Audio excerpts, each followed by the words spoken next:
Hello again, I am Blunty, and this morning we have the final reveal of what was once whispered about as the PlayStation Neo, and is now officially labelled the PlayStation Pro.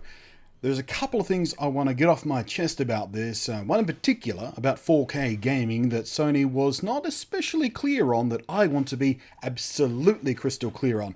Now, my first niggle is nothing to do with that. My first little niggle is the fact that they call it PlayStation Pro.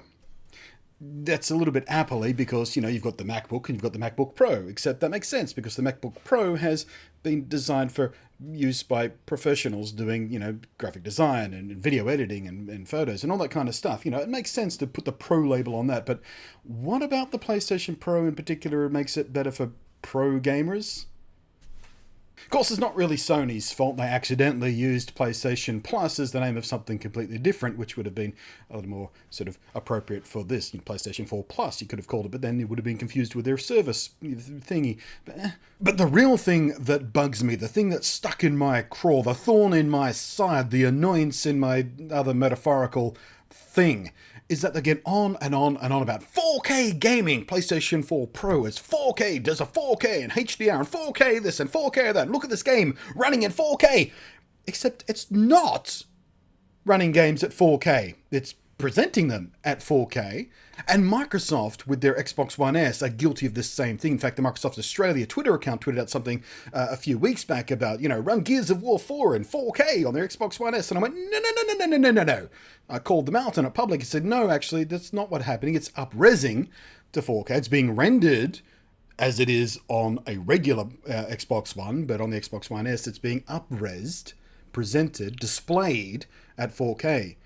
But the textures and how it's rendered is all still 1080p or 900p or whatever it is Gears of War runs at on the Xbox. If you're playing Gears of War 4 on a PC, you will absolutely get to play it in true 4K, as long as you've got the right equipment, the right graphics card and a 4K screen, of course. Then it is actually rendered and running properly at 4K.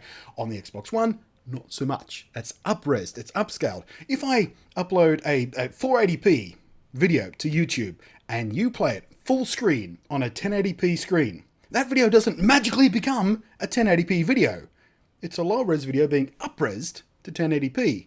You don't get any more information out of it. But there are ways to take lower-res content, display it up in a big res, and sort of make up a little more detail. You can anti-alias, you can interpolate. There are a bunch of different tricks you can do to an image to make it look a little bit higher res than it's actually been rendered at or recorded at in the case of, video cameras. And that is what the PlayStation 4 Pro does. It does it, however, better than the Xbox One S does. The Xbox One S sort of up-reses it to 4K and everything's fine. The PlayStation 4, because it is much more powerful than the Xbox One S, and I'll look at the numbers here. The Xbox One S, it's teraflop rating. And if you don't know what teraflops are, basically the bigger the number is, the more powerful the machine is, the more calculations you can do at once kind of thing. The Xbox One S, 1.4 teraflops, which is about, I think, 7% faster than the original Xbox One.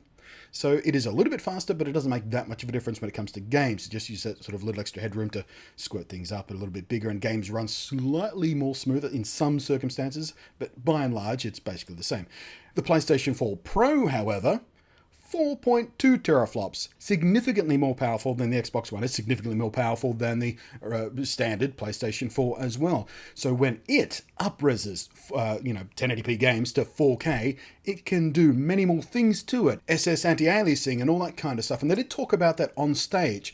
Never once, I think, and I could be mistaken, but I was listening for it and I never heard it. Never once did they say the word up-resed or upscaled or anything of the kind to indicate absolutely clearly that these games are not running at 4K native. They are not being rendered at 4K. They're being displayed at 4K, up-resed and anti-aliasing, smoothed out to make it look crisper and cleaner. And it will look crisper and cleaner, but it's not a 4K game. And the only little sort of loophole they gave themselves on stage to sort of, be honest about what is actually happening is they mentioned that they were using the same assets.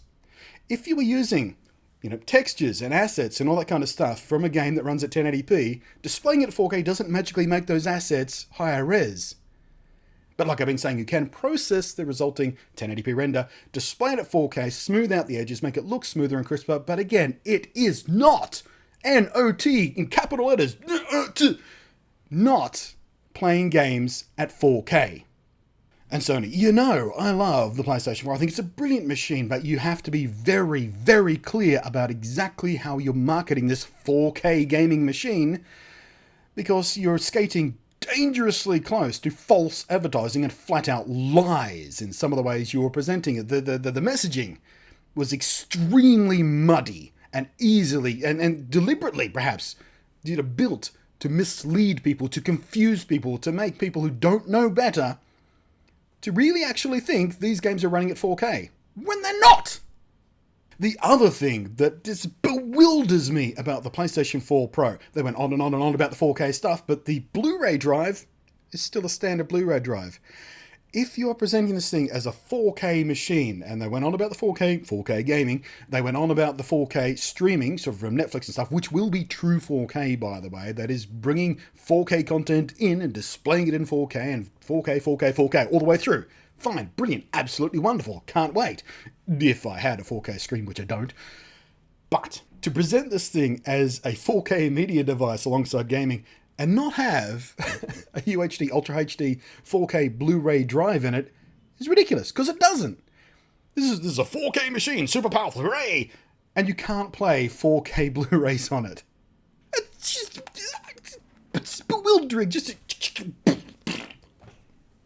Who made that decision? So given all of this, is the PlayStation 4 Pro worth owning? Well, yeah, actually, like I said, it's much more powerful, so even the games, even if you're just playing at 1080p, even if you don't have a high dynamic range TV, even if you don't have a 4K TV, you're just playing them on a regular, normal, everyday, standard TV. The PlayStation 4 Pro games, as long as the games are patched or updated or released compatible with it, are going to look better. I mean, just by nature of the hardware, it is much more powerful. So the developers are going to be able to put more things on screen at the same time, more textures, more things, longer draw distances, splash area effects and things like that. It's going to look much better on the PlayStation Pro than it is on standard PlayStation 4. So it is worth owning for that, but just, do not be misled by the tricky little wordplay they're going for with the 4K gaming thing. It's a lie. But it is a lie with a seed of truth in it, which is why they can probably get away with it. And that, like I said, they do have the extra power there for all the extra image processing. So up-resed 4K games will look better on the PlayStation 4 Pro than up-resed 4K games will look on the Xbox One S. So if that plays into your decision-making at all about which one are you going to get, which one are you going to upgrade to, if you have a 4K TV and you're wondering, well, I want a console that can take advantage of my great, big, shiny, new, expensive 4K TV, which one should I pick? I would go for the PlayStation 4 Pro. Unless, of course, you enjoy movies, in which case the Xbox One S will be the better choice because that does the 4K streaming as well, but it also has a 4K Blu-ray drive in it. Hooray, consumers! We all win when there's competition in the marketplace, except our lives get more difficult because the decision-making process just got incredibly annoying, in short. Anyway, I did have a different video planned for today, a review of a thing, but I had to push it aside because I just needed to get all this stuff off my chest. I needed to rant. I needed to explode. I needed to clarify this thing. So those of you out there who don't, really understood the difference between up-res and 4K and true 4K and rendering 4K might sort of get a bit of a better idea about it. And I suppose this can be a video you can point your friends to and say, when they say, well, I'm getting the PlayStation 4 Pro, I'm going to game in 4K. And you can say, well, actually, no, you should watch this fathead's video and he's going to explain some things to you so you can be educated and learn and, get slightly less hyped but still excited. Yeah. Thanks for watching. I am Blunty. We'll catch you next time.